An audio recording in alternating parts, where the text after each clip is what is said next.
আসসালামু আলাইকুম, তোমাদের সবাইকে এই ক্লাসে স্বাগতম। আজকের টপিক হচ্ছে সেমিকন্ডাক্টর ও ইলেকট্রনিক্স এর একটি সার্কিট। আমাদের গিভেন সার্কিটটি হচ্ছে ঠিক এরকম। তো এই সার্কিটটি আমাদের সলভ করতে হবে। তো এই সার্কিটটি সলভ করার আগে আমাদের একটি বিষয় লক্ষণীয় যে আমাদের ডায়োড সম্পর্কে সুস্পষ্ট একটি ধারণা থাকতে হবে। ডায়োড কি? ডায়োড হচ্ছে এই যে এরকম একটি আমাদের ইলেকট্রনিক এলিমেন্ট, ঠিক আছে? এই ডায়োড সম্পর্কে আমরা এখন আলোচনা করব। তো এই আলোচনায় যাওয়ার আগে আমাদের প্রশ্নগুলো কি সেটা একটু খেয়াল করি। এখানে 1 নম্বর প্রশ্ন হচ্ছে বর্তনীর প্রবাহ কত। 2 নম্বর হচ্ছে পি ও কিউ বিন্দুর বিভব পার্থক্য কত। পি হচ্ছে এই বিন্দু, কিউ হচ্ছে এই বিন্দু।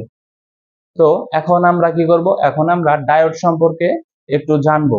ডায়োড হচ্ছে একটি ইলেকট্রিক্যাল এলিমেন্ট যেটা কি করে, দুইটা নিয়মের উপর বেস করে এটা সার্কিটে কি হয়, অ্যাক্টিভ থাকে এবং ইনঅ্যাক্টিভ থাকে। তো আমরা আগে প্রথমে একটু ডায়োড আঁকাই।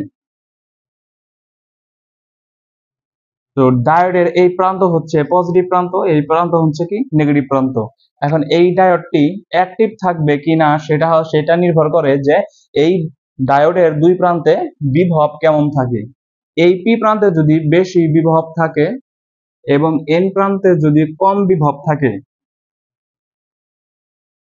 বিভব থাকে তাহলে কেবল এই ডায়োডটি সার্কিটে অ্যাক্টিভ থাকবে।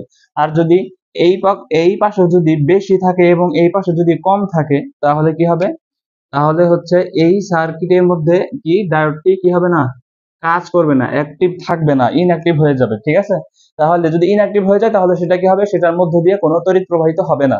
আমরা কি বিষয়টা ক্লিয়ার বুঝতে পেরেছি? ডায়োড সম্পর্কে দ্বিতীয় একটি তথ্য হচ্ছে যে যদি একটি প্যারালাল জাংশনে, যেমন এখানে আমরা দুটো ডায়োড আঁকাবো, ঠিক আছে?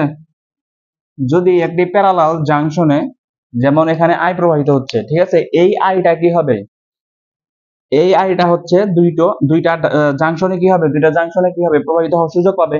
এখন এখানে খেয়াল করো যে এটা যদি আমাদের জার্মেনিয়াম ডায়োড হয় এবং এটা যদি সিলিকন ডায়োড হয়, তাহলে আমরা জানি যে জার্মেনিয়ামের বিভব প্রাচীর ভোল্টেজ কত, 0.3 ভোল্ট। আর সিলিকনের বিভব প্রাচীর ভোল্টেজ হচ্ছে কি 0.7 ভোল্ট। তাহলে এইটার প্রাচীর ভোল্টেজটা বেশি, এটারটা কম। তাহলে এই প্রবাহটা এখানে এসে এইখানে যাওয়ার সুযোগ পাবে এবং এখানে যাওয়ার সুযোগ পাবে। কিন্তু এইটার যেহেতু বিভব প্রাচীর ভোল্টেজ বেশি এবং এইটার কি কম, তাহলে কি করবে, প্রবাহটা বেশি বিভবে না গিয়ে কম বিভবে প্রবাহিত হবে এবং এই সিলিকনের ডায়োডটি তখন ইনঅ্যাক্টিভ হয়ে যাবে। তখন এটি আর কাজ করবে না। যদি কাজ না করে তাহলে এই পথে আর কোনো প্রবাহ প্রবাহিত হবেই না, ঠিক আছে? তাহলে এই প্রবাহটা কি হবে, এখান দিয়ে এসে বর্তনীতে ফিরে যাবে, ঠিক আছে? ডায়োডের ক্ষেত্রে এই দুইটা নিয়ম আমাদের লক্ষ্য করতে হবে। প্রথম প্রশ্ন হচ্ছে বর্তনীর প্রবাহ কত। তাহলে এখান দিয়ে যে প্রবাহটা প্রবাহিত হচ্ছে এই আই এর মানটা আমাদের বের করতে হবে। দেখো এখানে আমাদের এই প্রান্তের ভোল্টেজ কত, 16 ভোল্ট, ঠিক আছে? এই ভোল্টটা এখান দিয়ে যে এই ডায়োডের ভিতর দিয়ে যে এই রোধের উপর দিয়ে কি করবে, এখন এই প্রান্তে আসবে। যখনই এই প্রবাহটা এই প্রান্তে আসবে তখন কি করবে, দুইটা পথে প্রবাহিত হওয়ার সুযোগ থাকবে। কিন্তু এখানে আমি যখন একটু আগে তোমাদের বলেছিলাম যে সিলিকন এবং জার্মেনিয়াম এই প্যারালাল জাংশনের মধ্যে যে ডায়োডের বিভব প্রাচীর ভোল্টেজ কম থাকবে সেই ডায়োডের উপর দিয়েই আমাদের প্রবাহটা প্রবাহিত হবে। আর যেটার প্রাচীর ভোল্টেজ বেশি সেইখান দিয়ে আমাদের প্রবাহ প্রবাহিত হবে না। তাহলে এই ডায়োডটা কি হবে, ইনঅ্যাক্টিভ ডায়োড। এখান দিয়ে আর কোনো প্রবাহ যাবে না, ঠিক আছে? তাহলে এই প্রবাহটা কোথায় যাবে, এইখান দিয়ে এই লাইন হয়ে এইখানে গিয়ে আমাদের সার্কিটটি সম্পূর্ণ করবে, ঠিক আছে? এখন যখন এই প্রবাহটা এখান দিয়ে এসে এই প্রান্তে আসবে তখন এখান দিয়ে কি আরেকটা লাইন আছে, কিন্তু এইটা তো এখানে, এটা তো সম্পূর্ণ অংশ না, ঠিক আছে? এটা একটা কাটা অংশ। যেহেতু এখানে কোনো এলিমেন্ট নাই বা কোনো সার্কিটের সাথে সংযুক্ত নাই, তাহলে এখান দিয়ে প্রবাহিত যাইতে পারবে না। তাহলে এখানে কি হবে, এই প্রবাহটা গিয়ে এখান দিয়ে আসবে। এখন একটু খেয়াল করে, এখানে আমরা যেমন একটু আগে বলেছিলাম যে একটি ডায়োড তখনই কাজ করবে বা অ্যাক্টিভ থাকবে যখন পি প্রান্তে বেশি ভোল্টেজ এবং এন প্রান্তে কম ভোল্টেজ থাকবে, ঠিক আছে? এখন এখানে একটু আমরা খেয়াল করি, এখানে দেখো দুইটা ডায়োড আছে। এখন এইখানে যখন প্রবাহটা আসবে তখন এই পাশে এবং এই পাশে যাওয়ার সুযোগ থাকবে। এখন এইখানে এই ডায়োডের দিকে একটু খেয়াল করো, জার্মেনিয়ামের ডায়োডটা যেটা এখানে, এটা কি আমাদের নেগেটিভ প্রান্ত, এটা কি পজিটিভ প্রান্ত, ঠিক আছে? এটা যদি পজিটিভ প্রান্ত হয়, এখন দেখো খেয়াল করো, এন প্রান্তের সাথে আমাদের কি উচ্চ ভোল্টেজ, আর এই যে আমাদের পি প্রান্তের সাথে আমাদের কি নেগেটিভ ভোল্টেজ বা কম ভোল্টেজ, ঠিক আছে?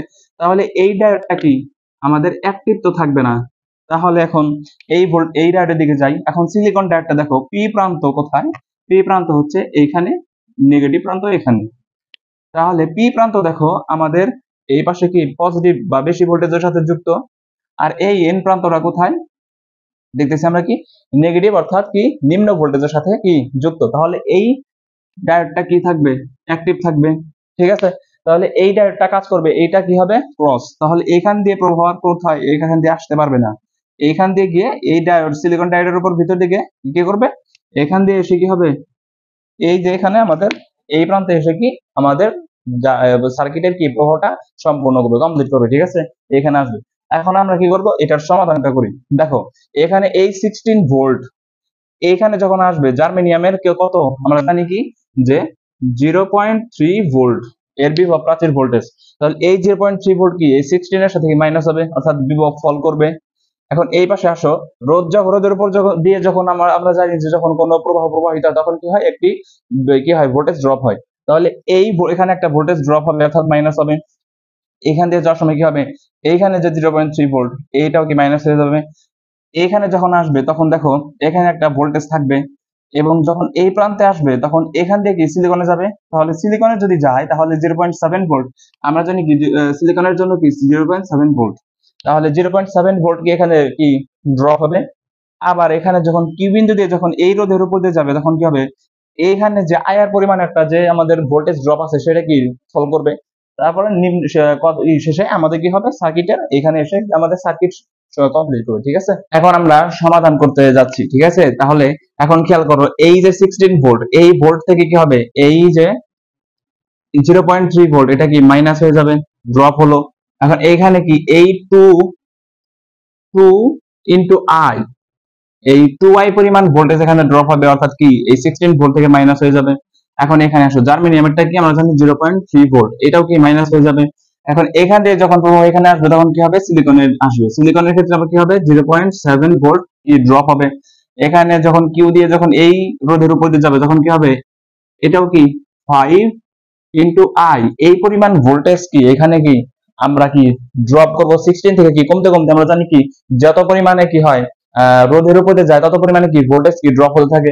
তাহলে কমতে কমতে এখানে কি হবে, এখানে একটা নির্দিষ্ট পরিমাণে ভোল্টেজ ড্রপ হলো, এই 5i পরিমাণ ড্রপ হলো। এখন ড্রপ হওয়ার পরে এইখানে কি এই বিন্দু যা এই বিন্দু কি তাই, তাহলে ড্রপ হওয়ার পরে সব 16 থেকে আমাদের কি হচ্ছে মাইনাস হতে হতে হতে হতে হতে হতে এখানে কি হচ্ছে এখানে আসলো। তাহলে এখানে আসলে যে ভোল্টেজটা আমরা পাচ্ছি, ঠিক আছে, এই -4.9 ভোল্ট, এই ভোল্টেজটা কি এখানে কি অবশিষ্ট থাকলো না। তাহলে আমরা কি বলতে পারি, এইটা আমরা সমান কি লিখতে পারি, -4.9 ভোল্ট, এটা আমরা লিখতে পারি না, কারণ 16 থেকে কি হচ্ছে আমাদের এখানে ভোল্টেজ কি ড্রপ হতে হতে হতে হতে এইখানে এই বিন্দুতে কি -4.9 ভোল্টেজটা কি আমাদের অবশিষ্ট আছে।